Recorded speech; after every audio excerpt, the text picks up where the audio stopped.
बहुत बहुत धन्यवाद पूजा जी। आज सुबह तुरीय ध्यान के साथ सदन का सही शुरुआत हुआ है। अभी भाषण का समय है। आज प्रवचन देने के लिए हमारे साथ हैं डॉक्टर भरत कुमार शर्मा। ये इसका एक प्राध्यापक है। ये ये दिल्ली केंद्र के साथ अभी जुड़े हुए हैं। पशुपालन विभाग केंद्र सरकार में कार्यरत है। इन्होंने विश्व समुदाय सेवा संघ के लिए कृपया खास तौर पर हिंदी में करने के लिए बहुत योगदान दिया हुआ है। अपना जो सरलीकृत शारीरिक व्यायाम सिंप्लीफाइड फिजिकल एक्सरसाइज को हिंदी में ट्रांसलेशन करने में इनका बहुत बड़ा योगदान है। और अभी भी दिल्ली केंद्र में जब भी कोई इंट्रोस्पेक्शन क्लासेस हो, फाउंडेशन क्लासेस हो, भरत कुमार जी शामिल होते हैं और इंग्लिश में, हिंदी में, तमिल में, तीनों भाषाओं में अच्छी तरह से क्लासेस भी सपोर्ट करते आ रहे हैं। चलिए, आज उन्होंने बहुत ही खास शीर्षक चुना है, चिंता एक काल्पनिक जाल करके। अभी हम सीधा शर्मा जी से ही सुनते हैं। जी शर्मा। जिए संसार, जिए संसार, जिए समृद्ध। गुरु वेदात्री महर्षि जी के आशीर्वाद से आज के इस प्रातःकालीन वक्तव्य में आप सभी का स्वागत करते हुए परम हर्ष हो रहा है कि आज की इस वैश्विक महामारी के दौर में चिंता एक प्रमुख विषय है जो सारे संसार को अपने दुख में समेटे हुए हर एक जीव को अपने भविष्य की चिंता का बोध कराते हुए हर दिन अपने आप को इसमें तकलीफ से गुजारने की एक परिकल्पना दी जा रही है। लेकिन जहाँ तक चिंता का बोध है, उससे मैं ये कहना चाहूँगा कि चिंता चितवत खात है, जड़ मत होत सुजान। माने यदि चिंता किसी व्यक्ति के मन में ग्रसित हो जाए, वो कितना भी विद्वान हो, कितना भी बलशाली हो, वो अपने आप को इतना कमज़ोर और नश्वर बना देगा जिससे हम अपने लक्ष्य की ओर कभी प्राप्त नहीं हो सकते हैं। चिंता मूल रूप से शारीरिक या मानसिक होती है। इसको हम छोटे छोटे उदाहरणों के साथ समझने की कोशिश करेंगे। पहला उदाहरण हम ये देखेंगे कि इस वैश्विक महामारी के दौरान हमारे पूरे संसार में बच्चों के अध्ययन और शिक्षा पर काफ़ी प्रभाव पड़ा है। वो अपने शैक्षिक संस्थाओं में ना जाकर ऑनलाइन की पढ़ाई कर रहे हैं। लेकिन इस ऑनलाइन की पढ़ाई के पहले यदि पारिवारिक चिंतन देखा गया होगा तो ज़रूर सोचे होंगे कि हम अपने बच्चों को कैसे पढ़ाएंगे, वो कैसे अध्ययन करेंगे, वो कैसे आगे बढ़ेंगे, एक कक्षा से दूसरी कक्षा में कैसे जाएंगे, डिग्री कैसे हासिल करेंगे। तो इन सभी चिंताएं के बावजूद भी जब हमने देखा कि ये ऑनलाइन की शिक्षा हमारे सामने आई, तो इसका एक सीधा सा संबंध हमारे प्राकृतिक नियमों का है कि जब कोई चीज़ अधिक और अत्यधिक परेशानी या समस्या का मार्ग प्रदर्शन करती है, वहीं पर एक समाधान का भी मार्ग हमारे सम्मुख प्रस्तुत होता है।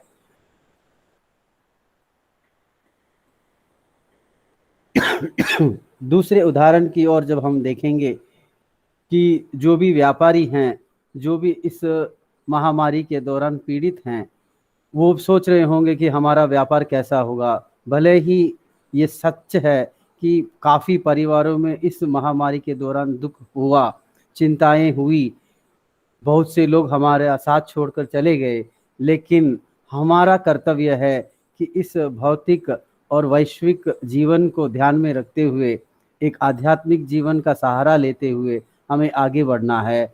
और जिन जिन चीज़ों से हमें समस्याएं, चिंता होती है, उसका आगे का रास्ता हमें देखकर आगे बढ़ना चाहिए। चिंता का मूल कारण बाधित इच्छा के कारण स्वरूप वस्तु या व्यक्ति के प्रति उत्पन्न मिथ्या भाव ही क्रोध है। चिंता वही काल्पनिक जालाप्रद विचार है कि जहाँ क्रोध नहीं चल सकता। सोच और क्रियान्वयन में भिन्नता। यदि हम सोचें कि मैं बिना अध्ययन किए, बिना मेहनत किए मुझे ये उच्च पद या और कोई चीज़ प्राप्त हो जाए, तो वो असंभव है। और एक उदाहरण की और हम ध्यान देंगे कि यदि कोई व्यक्ति विश्व के लिए एक श्रेष्ठ कार्य करना चाहता है, तो उसके लिए उसको अपने आप को तैयार करना पड़ेगा। उसे अपने शारीरिक, मानसिक और व्यवहारिक जीवन में काफ़ी परिवर्तन लाना होगा। इसका एक सक्षम उदाहरण और एक बलभूत उदाहरण हम देखेंगे कि हमारे माननीय प्रधानमंत्री जी ने अपने आप को इस और ढाला है।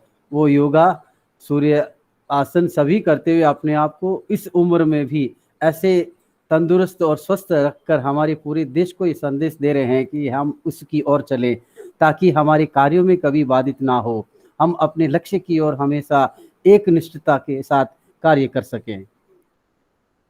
इसीलिए सबसे बड़ी आवश्यकता है कि हमारी सोच में जो होती है वही हमारे लक्ष्य की ओर ले जाती है। जैसे यदि हम कोई भी सोच करते हैं कि हमें ये कार्य करना है, उस समय हमें अपने शारीरिक, मानसिक और व्यवहारिक कार्य में परिवर्तन लाते हुए उसकी ओर हमेशा तत्पर रहकर हमें कार्य करना होगा। तभी हमारे लक्ष्य और कार्य सफलतापूर्वक प्राप्त हो सकते हैं। एक छोटा सा उदाहरण और हम देखेंगे कि हम किसी कार्यालय में काम कर रहे हैं और हमारे अंदर काफ़ी कमियां हैं, और इस कमियों के कारण हम ये देख सकते हैं कि हमारे साथी जो हमारे कनिष्ठ हैं वो उच्च पद पर पहुंच जाते हैं, तो हम उसको हमेशा चिंता की ओर देखते हुए हम देखते हैं कि वो कैसे पहुंच गया, उसके अंदर ऐसा क्या था कि वो चला गया। तो हमें बैठकर उस पर मनन चिंतन करने से ये प्राप्त होगा कि हमारे अंदर भी कुछ कमियां थी, हम कुछ कार्यों में पीछे रह गए, इसीलिए हमें वो चीज़ अप्राप्त है। जब हम अपने मन और निष्ठा के साथ कार्य करेंगे, हमारे विचारों को सुदृढ़ करके अपने कर्तव्य मार्ग पर चलते रहेंगे, चाहे वो किसी भी समस्या हो, तो हम अपने लक्ष्य को प्राप्त कर सकते हैं।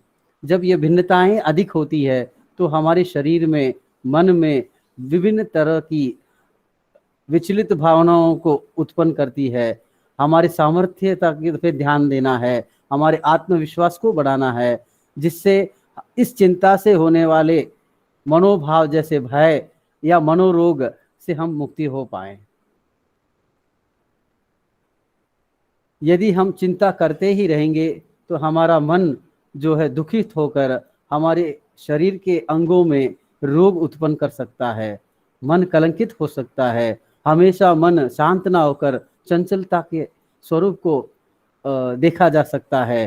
क्योंकि जो चीज़ नहीं है, यदि हम उसे प्राप्त करने की कोशिश करते हैं तो जरूर उसका दुष्परिणाम ही प्राप्त होता है। इसीलिए स्वामी जी ने कहा है कि चिंता करने से अधिक हमें कर्तव्य निष्ठा के मार्ग पर अग्रसर होकर कार्य करना चाहिए। जीवन में हमेशा परेशानियां हैं, लेकिन इस परेशानियों को किस प्रकार हम एक एक करके उसका समाधान करते हैं, वही हमें आगे चलकर इस चिंता से मुक्ति दिलाता है। हर एक कार्य को सुदृढ़ और प्लानिंग के आधार पर करते हैं तो जरूर हमें जीवन में सफलता प्राप्त होती है।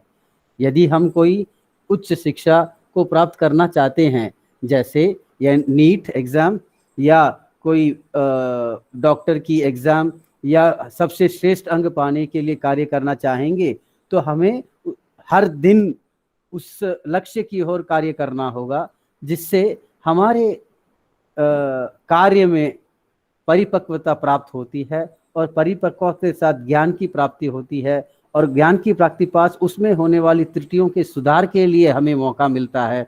और इसी एक एक कदम के साथ जब आगे बढ़ते हैं तो हमारा जो लक्ष्य है हमें आसानी से मिल जाता है और हम जिस लक्ष्य को पाना चाहते हैं उसके लिए ईश्वर यानी लॉ ऑफ अट्रैक्शन जिसे हम कहते हैं, वो उसका मार्ग अपने आप खोलता है ताकि हम उस लक्ष्य को प्राप्त कर सकें। एक बहुत बड़ा विषय होने पर भी छोटी छोटी चीजों के साथ हम चिंता कर बैठते हैं, क्या होगा, कल कैसे होगा, सब्जी क्या खाएंगे, हर चीज में हम चिंता करते हैं। ये चिंता जो है आवश्यक नहीं है, फिर भी इस चिंता को दूर करने के लिए हमें शांत मन से विचार करना चाहिए। चिंता के हम कारण देखेंगे तो क्रोध हो सकता है, किसी के प्रति प्रतिशोध हो सकता है, किसी के प्रति ईर्ष्या हो सकती है, किसी के प्रति घृणा हो सकती है, किसी के चीज के लिए लालच हो सकता है, किसी के प्रति वासना हो सकती है, किसी के प्रति आत्म प्रशंसा यदि हो जाए उसके कारण भी चिंता हो सकती है, यदि कोई हमें अपमान कर दे उसके प्रति चिंता होती है, बिना वजह से अनावश्यक भय हमारे मन में पैदा हो जाता है, किसी के लिए अधिकार का भय या उसकी नशा के कारणों से चिंता होते है, मुझे वो प्राप्त नहीं हुआ। यदि हम इन तथ्यों को गहराई से विश्लेषण करेंगे तो हमें ये प्राप्त होगा कि मनुष्य, हर व्यक्ति जो है अलग अलग है और हर व्यक्ति का कार्य क्षेत्र, अपना विचार, अपने कर्म, अपने जो भी चीजें उन्होंने की है वो अलग अलग है। यदि हम श्रेष्ठ बनना चाहेंगे, सब आपको अपना बनाना चाहेंगे, तो हमें उनके व्यवहारों को समझने की आवश्यकता है।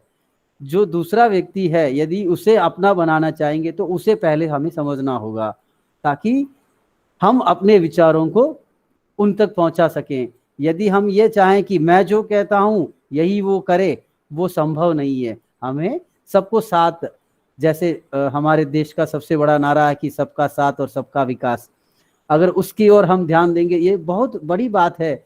वास्तव में हम यदि सब मिलकर पूरे देश के लिए कार्य करें, चाहे वो आध्यात्मिक का कार्य हो, चाहे वो वैश्विक सामाजिक का कार्य हो, राजनीतिक का कार्य हो, शिक्षा का कार्य हो, कोई भी कार्य, खेती का हो, कृषि का हो, किसी भी सामाजिक उत्थान के लिए भी जो भी कार्य कर रहे हैं, हर कार्य में यदि एक परिपक्व स्पष्टता और उसमें निस्वार्थ भाव से कार्य किया जाए तो वास्तव में हम अपना लक्ष्य यानी सबका साथ और सबका विकास हर एक जीवन में एक विकसित रूप देख पाएंगे। जिस परिस्थिति में जो व्यक्ति रहता है उससे ऊपर उसे आध्यात्मिक रूप देते हुए आगे बढ़ा सकते हैं। हमें बिना किसी वजह से किसी पर क्रोध नहीं करना चाहिए। स्वामी जी ने बहुत सी बातें कही है कि क्रोध शारीरिक विनाश करता है, बुद्धि का विनाश करता है, हमारे विचारों को ग्रसित करता है, हमारे शारीरिक प्रक्रियाओं में काफी वो बाधित करता है। ऐसी चीजों से हमें हमेशा दूर रहना चाहिए। यदि कोई व्यक्ति, ये छोटे बचपन से स्कूलों से ही होता है कि एक बच्चा दूसरे बच्चे से प्रतिशोध लेने की कोशिश करता है छोटी बड़ी बातों पर, तो बचपन से ही हमें ये बीज हर जीव में आरोपित करना होगा या रोपण करना होगा कि भाई ये चीजें हमारे लिए नहीं है। हमारे देश के शिक्षक ऐसे कार्य करें कि हमारी भावी पीढ़ी आने वाले 25 साल में पूरे विश्व में भारत को एक स्वर्ण की चिड़िया वापस बनाने के लिए कार्य करे। किसी के प्रति ईर्ष्या या घृणा की भावना नहीं होनी चाहिए, लेकिन समाज में प्राय यह देखा गया कि ये चीजें व्याप्त है। तो इन चीजों से हमें उभरने के लिए स्वामी जी ने अपने जीवन की पूरी शक्ति अब हम लोगों के उत्थान के लिए लगा दी है। तो इनके साहित्य को हमें बार बार अध्ययन करने से, विभिन्न विषयों के में दिए गए तथ्यों को जानकारी लेकर, समझकर और उस पर हम चलें तो वास्तव में हम धीरे धीरे ये शारीरिक भाव या माया रूपी जो भी चिंताएं हैं, माया रूपी जो भी मनोयोग से दुख देने वाली प्रवृत्तियां हैं, उससे हम मुक्त हो पाएंगे। जीवन में लालच होना चाहिए, लेकिन वही होना चाहिए जहां हमारी सिद्धि दूसरों को बाधित ना करे। जैसे शिक्षा के क्षेत्र में यदि हम एक ईर्ष्या के साथ या लालच के साथ काम करें कि मुझे पढ़ना है, तो पढ़ने के लिए जो जो भी आवश्यकता है उस पर हमें कार्य करना चाहिए। आज के वैश्विक आधुनिक समाज में औद्योगिकरण, विकसित समाज में हमारे सामने बहुत सी ऐसी चीजें हैं जो हमारे परिवार को, हमारे बच्चों को, हमारे हर चीज से मानसिक रूप से तकलीफ देती है। जैसे जैसे कोई भी कार्यक्रम दूरदर्शन पर आ रहा हो, हम दूरदर्शन का ही नाम लेंगे क्योंकि इतने चैनल हैं कि हम हर एक चैनल का नाम नहीं ले सकते।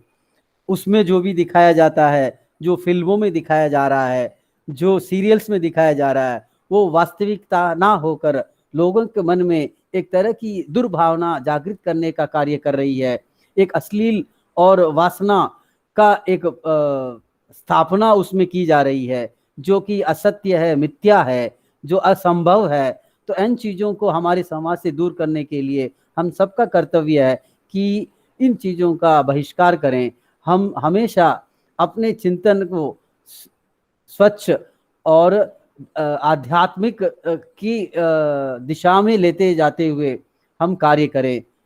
और सबसे बड़ा और एक कार्य है कि हमारी माता सुबह से शाम तक अपने घर में कार्य करती रहती है। हमारी बहनें अपना घर का कार्य करती है, फिर कार्यालय में भी जाके कार्य करती है, लेकिन उनकी प्रशंसा कोई नहीं करता। जब हम उनकी थोड़ी बहुत भी प्रशंसा कर दें तो उनका मनोबल बढ़ जाएगा।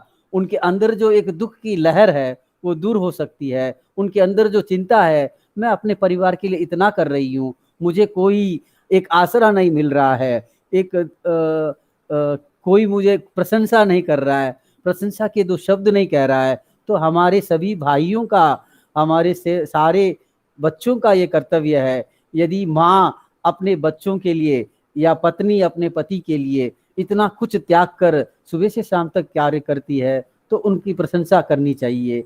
हर चीज में उसमें जो सुंदरता है उसे उभारने की कोशिश करनी चाहिए, ताकि एक परिवार में सौहार्द का भाव उत्पन्न हो, सभी में प्रेम हो, सभी में एकाग्रता हो, समाज के एक साथ चलने की भावना हो। इन चीजों को यदि और गहराई से हम देखेंगे कि हर एक चीज हमारे भविष्य के लिए एक समृद्ध संसार का गठन करेगी।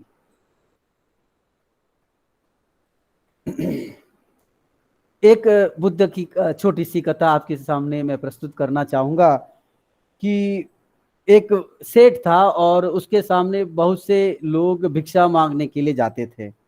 तो वो सेठ क्या करता था कि सभी लोगों को भगा देता था। और भगाने से क्या होता था, वो भगाने का कारण यही कि वो इतना लोगों का अपमान करता था कि वो असहन होकर वहां से भाग जाते थे। तो एक बार गौतम महात्मा बुद्ध जी वहां गए और उसे अपने जो रीति रिवाज है, जैसे भवती भिक्षांदेही का नारा लगाया, तो उसने अपने स्वाभाविक स्वरूप तुच्छ विचारों से उनका अपमान करना शुरू किया। जो भी मैंने बताया कि पिछले जितने भी साधु संत भिखारी जो भी उसके सामने जाता था, चंद क्षणों में वो चले जाता था। लेकिन महात्मा बुद्ध वहीं खड़े रहे, 1 घंटा हो गया, 2 घंटा हो गया, वो बोलता गया, वो ना थका, लेकिन महात्मा बुद्ध अपने ध्यान में लीन वहीं खड़े रहे। वो आखिर थक कर स्वामी जी से आकर पूछा, भैया आप इतनी देर से कैसे खड़े हैं, मैं इतना बोल रहा हूँ, बाकी लोग तो भग जाते, आप नहीं भगे। तो वो महात्मा बुद्ध का जवाब था कि आपने जो बोला मैंने सुना ही नहीं। तो वो महात्मा बुद्ध की उत्कृष्ट सहनशीलता, सहिष्णुता को ध्यान में रखते हुए उनके पैरों में गिरा और वहीं एक उनका अनुगामी बन गया। तो हमें ये भी ध्यान में रखना है कि हमारे भीतर जो अच्छाई है वो रहे। यदि हमें कोई अपमान करे तो उसे हमें हमारे भीतर ना लेकर उसे वहीं छोड़ देना चाहिए, त्याग देना चाहिए। जीवन की इस परिस्थिति में बच्चे से लेकर बड़े से बड़े विद्वानों में भी अनावश्यक भय की एक लहर दौड़ रही है अपने भविष्य की ओर। लेकिन हमें आपके सम्मुख ये बताना चाहूंगा कि जीवन का हर दिन सुंदर है, सबको साथ लेकर चलने वाला है। और ऐसी परिस्थिति में जब हम अच्छा कार्य करेंगे, ये हमारा जो ब्रह्मांड है हमारे किए गए सत विचारों का साथ देगा और हमारे कार्य में सहायक बनेगा, तब ऐसे अनावश्यक भय की आवश्यकता नहीं होगी, जिससे हम चिंता मुक्त होकर कार्य कर सकें। आप लोगों को सबको पता ही होगा कि कैसे चाणक्य एक छोटा सा बालक से लेकर कैसे पूरे राष्ट्र का, पूरे अखंड भारत का राजा बना। तो उस कथा की ओर जब हम ध्यान देते हैं तो उसमें इतना त्याग और इतना बलिदान की भावना थी। उसे पता था कि अधिकार मिलेगा या नहीं, उससे उसको कोई मतलब नहीं है, लेकिन हमें अपने कर्तव्य मार्ग पर हमेशा चलता ही रहना चाहिए, चाहे उसमें हमें कोई प्रशंसा करे ना करे, लेकिन हमारे विचार में पूरे विश्व की सद्भावना और सद्विचार की कल्पना लेकर चलने से हर जगह अपने आप धीरे धीरे प्रकृति अपना रूप लेकर बदलाव लाएगी और हमारे साथ जो भी लोग हैं जुड़ते चले जाएंगे। यदि हम चिंता करते रहेंगे तो हमारा मनोबल, शारीरिक बल, प्रयास व्यर्थ हो जाएगा। विभिन्न तरह की बीमारियां हमारे भीतर आएगी, जैसे रक्तचाप, अजीर्ण, आंतड़ी में घाव, सिर दर्द, श्वास संबंधी रोग उत्पन्न हो जाते हैं तथा बढ़ते रहते हैं। जीवन का लक्ष्य प्राप्ति करने में हमें चिंता के कारण काफी बाधाएं उत्पन्न होती है। परेशानी और चिंता में अंतर। मन को बाधित करने वाली परेशानियां चिंता कहलाती है, किंतु चिंतित हुए बिना रह सकते हैं। परेशानियों को दूर करना सीखें, क्योंकि परेशानियों के बिना जीवन नहीं। इसका एक छोटा सा उदाहरण मैं देना चाहूँगा। जब 1990 और 2000 की कड़ी थी तो लोग टंकन सीखने के लिए हमेशा तत्पर रहते थे, लेकिन जैसे 1990 के बाद कंप्यूटरीकरण हुआ तो लोग इसकी ओर आकर्षित हुए और आज हम देखेंगे कि हम ऑनलाइन में आपके साथ बैठे हैं। तो जैसे जैसे विकास, वैज्ञानिक विकास हो रहा है, तकनीकी विकास हो रहा है, और उसके साथ हमें भी आगे बढ़ने के लिए जो जो साधन उपलब्ध हो रहे हैं उसका ज्ञान हमें प्राप्त करना चाहिए, ताकि हम अपने आप को कमजोर ना समझ सकें और जो उपस्थित चीजें हैं उसका ज्ञान हमें प्राप्त हो और उसके साथ साथ हम आगे बढ़ें, ताकि हम उन परेशानियों को दूर कर सकते हैं। यदि हमें कोई चीज में प्राप्ति होनी है, यदि मैं एक लेख लिखना चाहता हूं, मुझे लिखना नहीं आता, तो हर एक 10-15 लेख पढ़ें, लेख पढ़कर उसमें मनन करें। यस, और मनन करने के बाद वो अपना कार्य शुरू कर सकते हैं। करते करते हमारी परेशानियां दूर हो जाएगी और हम एक बढ़िया लेख लिख पाएंगे। क्यों चिंता के उन्मूलन की आवश्यकता है? ये माया है। प्रकृति की सुचारू व्यवस्था को पहचाने। प्रकृति हमेशा हमारे लिए काम करती रहती है, तो उसे हम समझें, उसको समझाने की प्रक्रिया ना करें, क्योंकि उसे पता है कि हमारे विचार से जुड़े हुए संबंध ही हम प्रकृति के साथ जोड़कर हम उसे पा सकते हैं।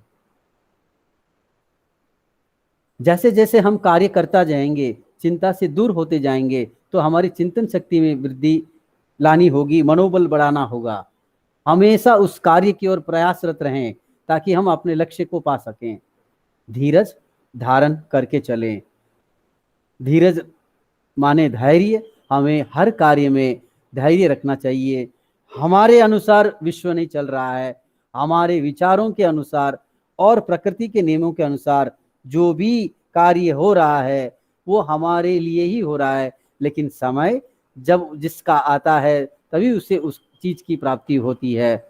एक बच्चा पैदा होता है, एलकेजी में जाता है, यूकेजी में जाता है, फर्स्ट स्टैंडर्ड में जाता है, एक एक कदम करके जब 10 में पहुंचता है, 10 में पहुंचते पहुंचते उसको 12वीं की डिग्री नहीं मिल सकती, इसलिए उसे और 2 कदम आगे चलने पड़ेंगे, 11 और 12, फिर कॉलेज जाना पड़ेगा। ऐसे धीरे एक एक कदम से धीरज धारज रखने से हमें अपने लक्ष्य प्राप्त हो सकते हैं। उसके लिए एक सुंदर दोहा है जिसे हम कहते हैं कि माली सींचे सो गड़ा ऋतु आए फल होए, ये हमने सबने अपने बचपन में पढ़ा होगा। लेकिन एक छोटा सा पौधा लगाया जाए और हम आशा करें कि उस पौधे से अभी फल मिल जाए, वो असंभव है। इसीलिए हमें धीरज धारण करके कार्य करने से हमारे कार्य की लक्ष्य में हम प्राप्त कर सकते हैं। अब हम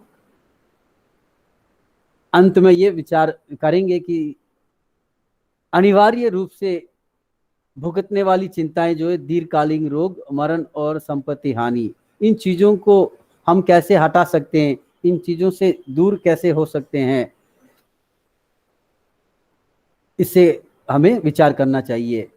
स्थगन योग्य चिंताएं, वयस्क पुत्री का विवाह ना होना, माने अभी ना हो, थोड़े दिन के बाद हो सकता हो, तो उसकी चिंता मन में ना लेकर उसके प्रति हम प्रयासरत रहें। पुत्र का बेरोजगार होना, यदि ऐसे विचार हैं तो हम समय के साथ साथ चिंता ना करते हुए प्रार्थना करें, उसकी ओर लक्ष्य की ओर कार्य करें, ताकि इन चीजों से हमें सफलता प्राप्त हो सके। नकारने योग्य चिंताएं, औरों के मतभेद, जितने मुंह है उतनी भाषाएं मिलेगी, उतने विचार मिलेंगे, उन सबको हम अपने भीतर ना लेकर उनको त्याग कर हम आगे बढ़ें। कभी भी ईर्ष्या पूर्व संवाद व कर्म हम ना करें, जिससे हमारे मन और मस्तिष्क बाधित हो, अपने विचार बाधित हो, अपने कर्म बाधित हों।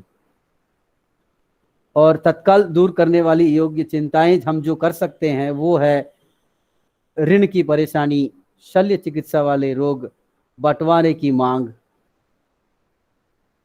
इसको हम कर सकते हैं ताकि छोटी छोटी चिंताएं जो हमें सता रही है हम उससे मुक्ति पा सकें। आप ये जानने की कोशिश करना चाहेंगे कि सर ठीक है, आपने इतना कहा, मैं कैसे इन चीजों पर अमल करूं। जब चिंताओं हमारे सताती है तो हमें हमेशा एक शब्द स्वामी जी ने कहा है कि इंट्रोस्पेक्शन, हर चीज पर मनन करें। सुबह से शाम तक जो प्रक्रियाएं, जो कार्य हम करते हैं, उस कार्य को हम शाम को सोते समय एक पुस्तक में लिखें कि हमने आज क्या क्या किया है, उसमें कौन सी अच्छाई थी, कौन सी बुराई थी, और हमें क्या त्यागना चाहिए और क्या आगे करना चाहिए। इन चीजों पर लगातार निरंतर मनन करने से, चिंतन करने से, और चिंतन से आने वाले जो मार्ग हैं उन पर चलने से हम इन चिंताओं से मुक्त हो पाएंगे। हर चिंता को ध्यान पूर्वक देखते हुए उसको मन में ना लाकर उसमें होने वाली परेशानी को दूर करने का कार्य करें। तत्काल दूर करने योग्य चिंताओं का समाधान तुरंत करें। शेष प्रकार की चिंताओं के समाधान हेतु समुचित प्रयास करते रहें। यदि कोई बीमारी है उसे दूर करने के लिए हम डॉक्टर के पास जाएं, जल्दी जाएं, ताकि उसका जड़ ना हो और वो हमारे शरीर को अधिक पीड़ा ना कर सके। तो इन चीजों पर हमें ध्यान रखना चाहिए।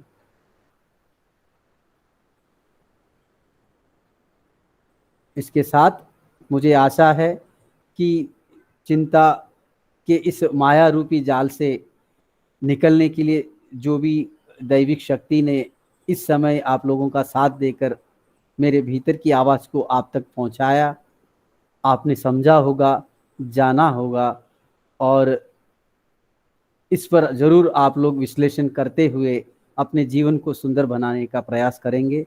इन्हीं चंद शब्दों के साथ मैं अपने वाणी को विराम देता हूँ। வாழ்க வளமுடன், வாழ்க வளமுடன், வாழ்க வளமுடன்। வாழ்க वलमुडन। जिए संसार, जिए संसार, जिए समय। बहुत बहुत धन्यवाद भरत कुमार शर्मा जी। सभी श्रोताओं की ओर से इस प्रवचन के लिए आपको धन्यवाद करते हैं। अब सवाल जवाब के लिए मंच खुला है। अपने प्रश्न पूछने के लिए कृपया आप हैंड रेस बटन पर क्लिक करें, फिर अनम्यूट करके आप अपना सवाल पूछ सकते हैं। भरत कुमार जी ने तो सही तरह से आज का परिस्थिति क्या है, कैसे महामारी ने कहाँ तक क्या हानियाँ पहुँचाया है, और सोशल मीडिया किस तरह से हमें प्रभावित करते आ रहा है, इन सब चिंताओं से बाहर कैसे निकलना है करके बहुत ढंग की तरीके से सही उदाहरणों के साथ हमें समझाया।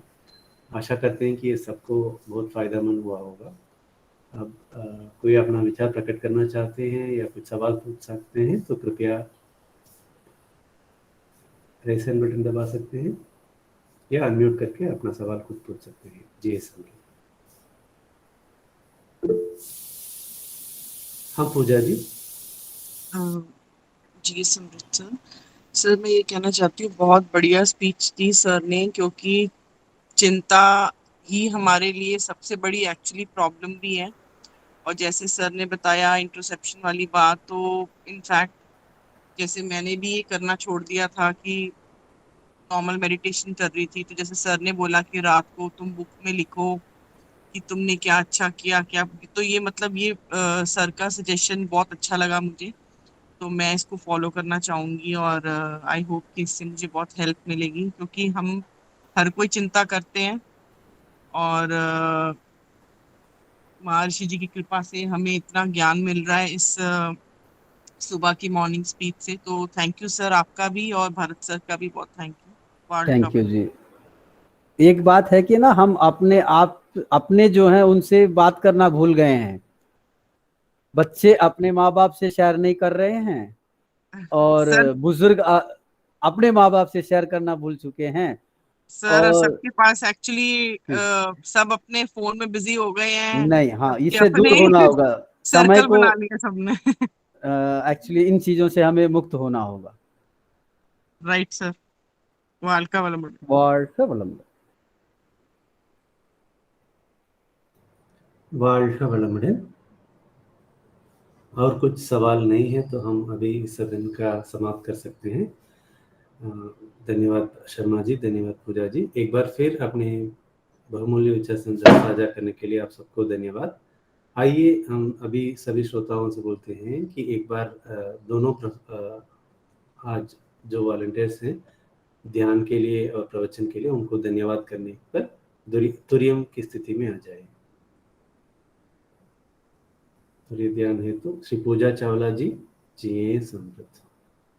प्राध्यापक भरत कुमार शर्मा जी, जिए समृद्ध। उनकी अच्छी सेहत, जिए समृद्ध। उनका परिवार, जिए समृद्ध। उनकी दिव्य सेवा, जिए समृद्ध। दिव्य शक्ति आपको और आपके परिवार को अच्छी सेहत, दीर्घायु, समृद्धि, परम ज्ञान एवं शांति प्राप्त करें। सभी श्रोताओं से ही हम विनय रखते हैं कि हर एक रविवार सुबह 7 बजे सदन का आयोजन करके आ रहे हैं। कृपया हर रविवार शामिल हो जाइए। और बाकी कोई भी हैं जो इसमें इच्छुक हैं, इसका योगा पार्टिसिपेंट हैं, उनको भी आप प्रेरित कीजिए कि वो इसमें शामिल हों और अपने विचारों को सही तरह से समझाने के लिए ये सदन का उपयोग कर लें। आप सबको वापस अगले रविवार सुबह 7 बजे पुनः पेंट करने की आशा करते हुए सदन का समाप्त करते हैं। सर कुछ बोल रहे थे शर्मा जी? வாழ்க வளமுடன்। வாழ்க वलमुடன்। வாழ்க वलमुடன்। हाँ, ओके, थैंक यू ऑल। वलमुடன்। வாழ்க वलमुடன்। पूरे विश्व में सुख समृद्धि और शांति हो। पूरे विश्व में सुख समृद्धि और शांति हो। पूरे विश्व में सुख समृद्धि और शांति हो। शांति शांति शांति। बहुत बहुत धन्यवाद जी।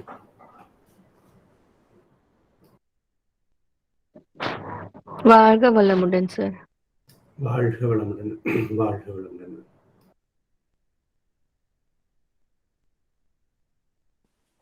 வாழ்க வாழ்க வளமுடன் sir. Thank you very much.